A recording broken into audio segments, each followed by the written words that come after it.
You've been lied to again.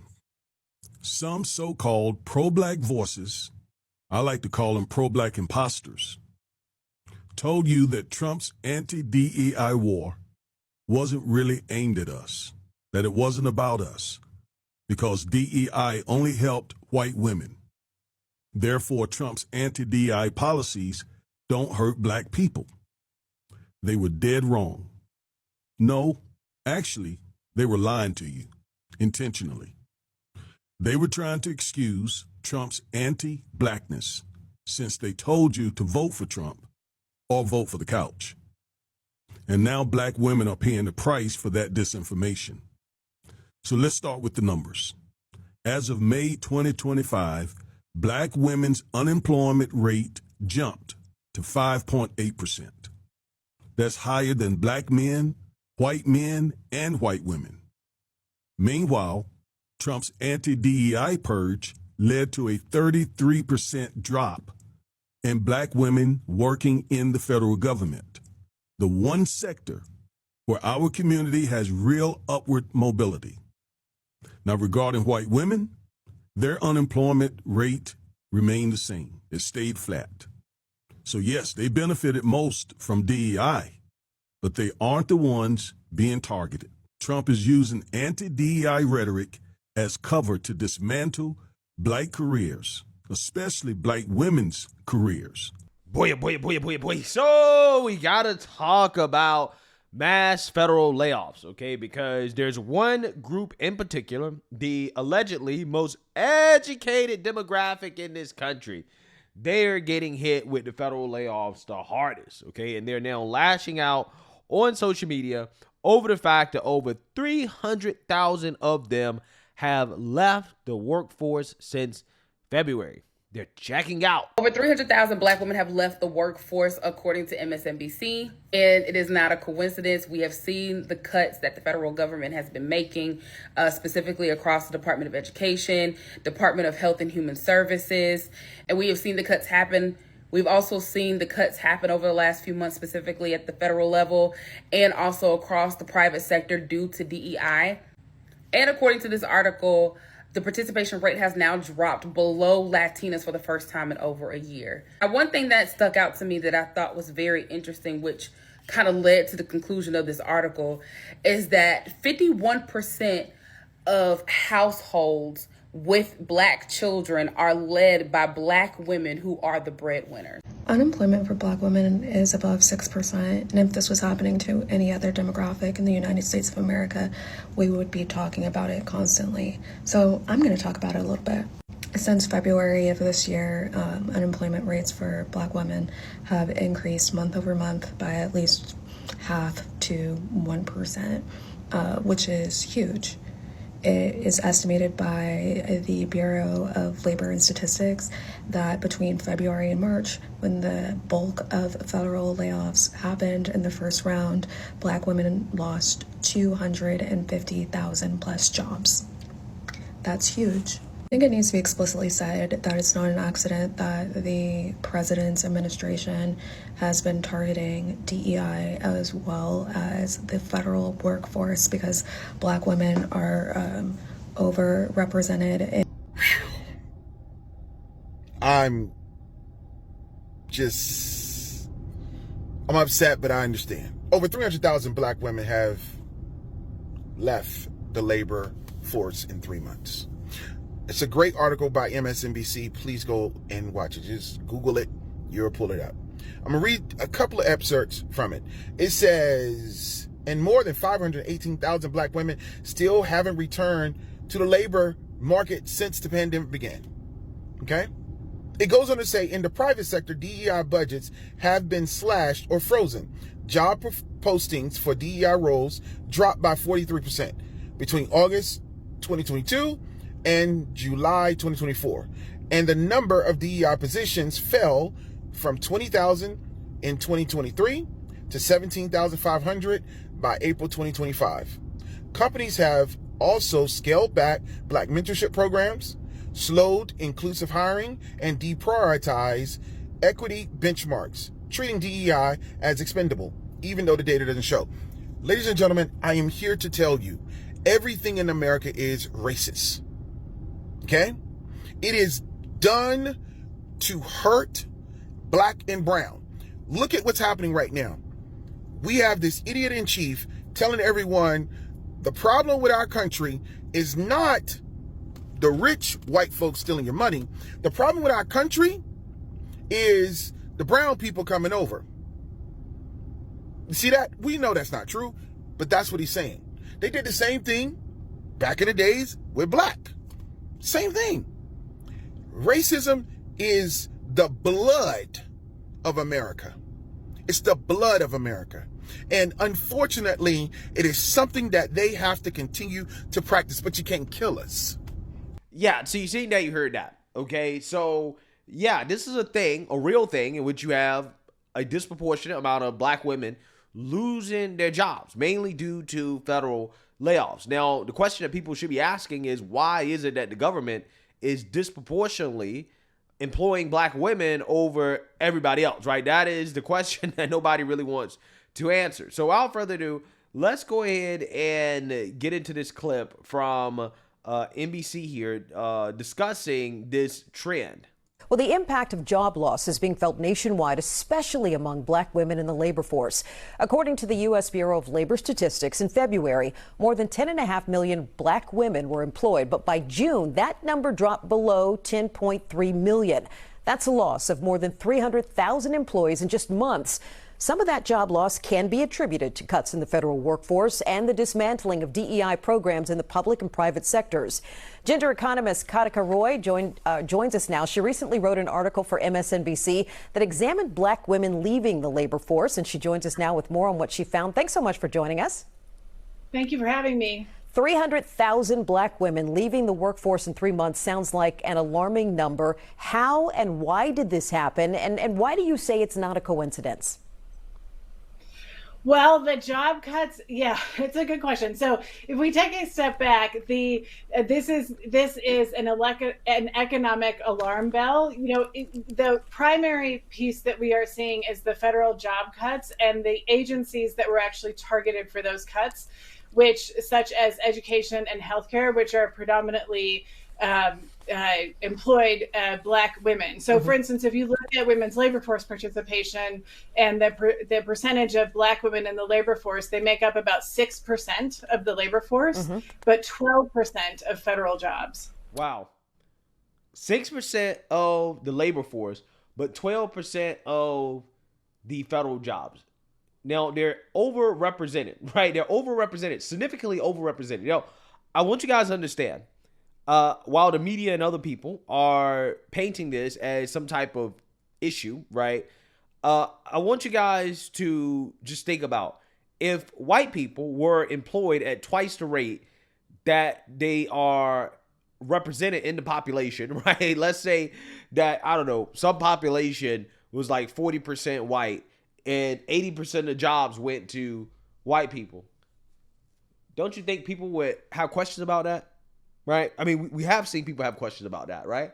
We've seen people have questions when white people are overrepresented in the workforce, right? But nobody's asking questions about why is it that black women represent 6% of the population, but yet they're 12% of the federal workforce. It's a problem, right? Or put it this way, if, again, these were white people, it would be a problem. But because it's black women, nobody sees this as an issue. Now, in my opinion, I think what is happening here is that you have the government basically hiring people that the private sector doesn't want to hire, right? The so-called most educated group in this country are mainly a bunch of women who decided to get in debt to go to college and to get a bunch of these useless degrees, right? Underwater basket weaving, okay, gender studies, women's studies, feminism, society, history of African American, like, you know what I'm saying? Like, stuff like that, okay? And then they also go to school and they get these master's degrees too on top of that, right? Yeah, the federal government has decided to employ individuals who otherwise are not employable. This is why, after they get fired, they just leave the workforce, right? They're just like, nah, we're out, right? We're just not going to work at all, because ultimately, I mean, where else can they get jobs? If they can't be employed by the federal government, who in the private sector is going to employ them, which again tells you everything you need to know about why they're overrepresented in the government.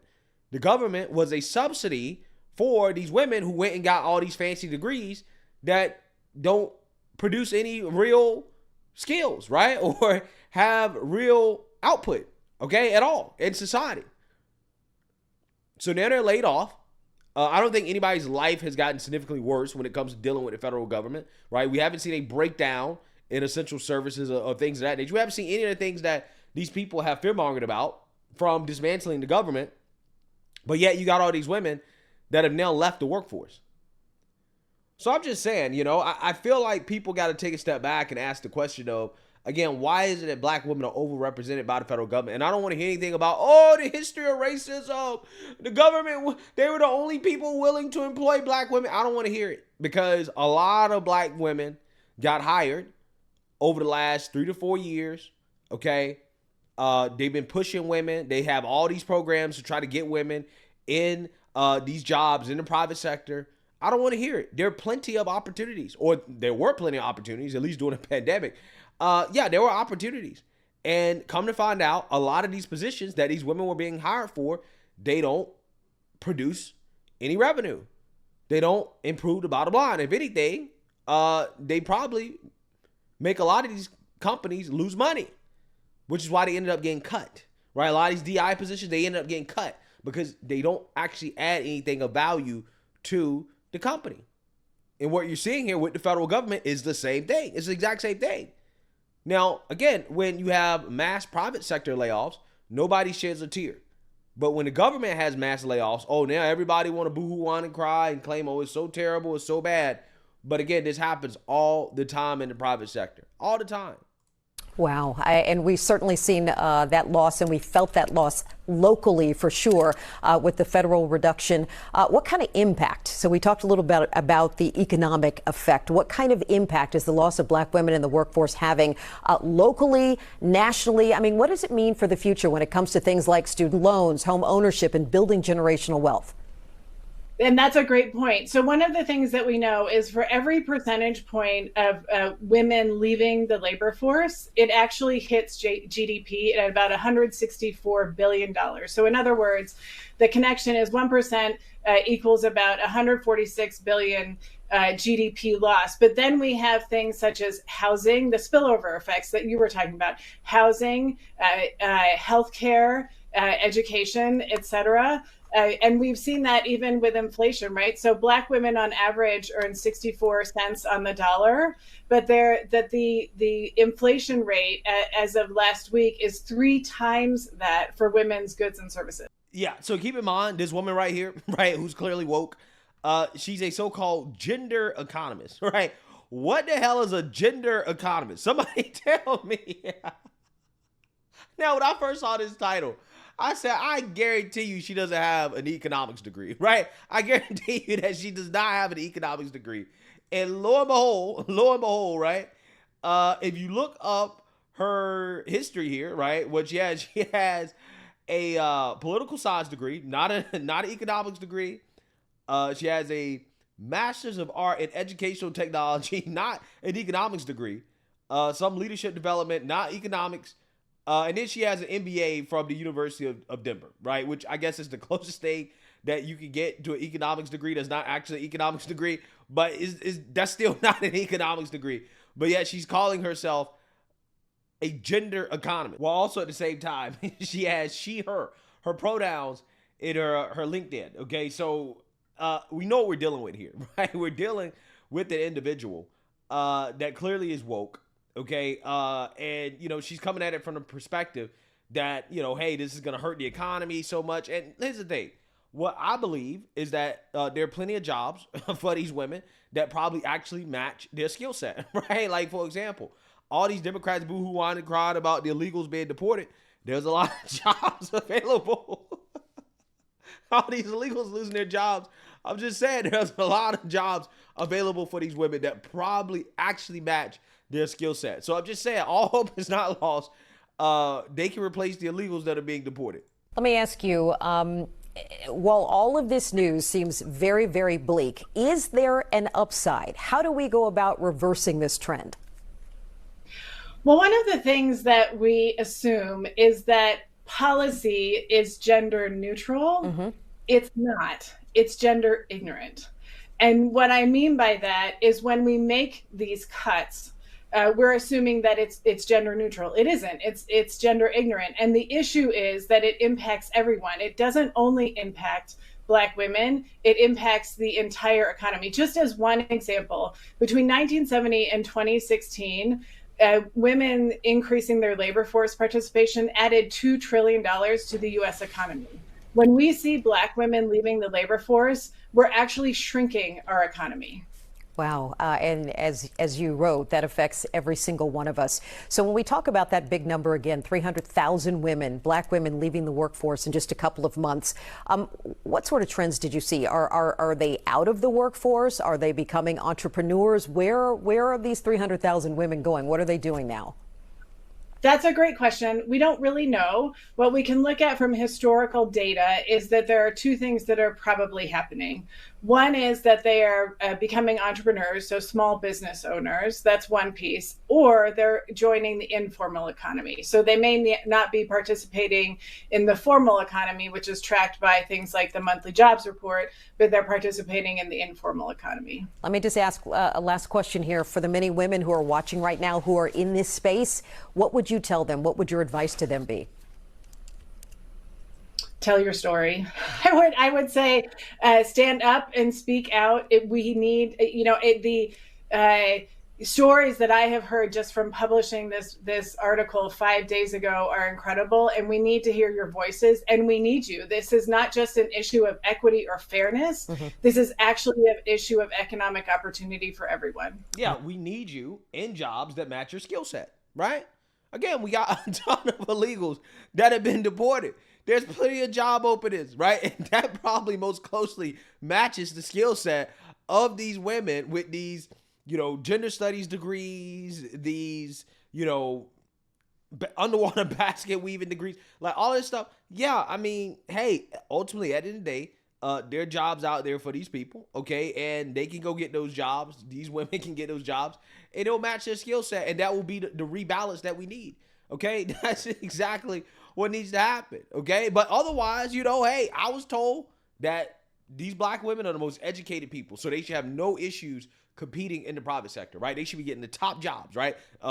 Corporate America should be picking them up, right? Picking them up left and right if what we're being told is true, which again is that they're the most educated, okay? And they have, all the skills.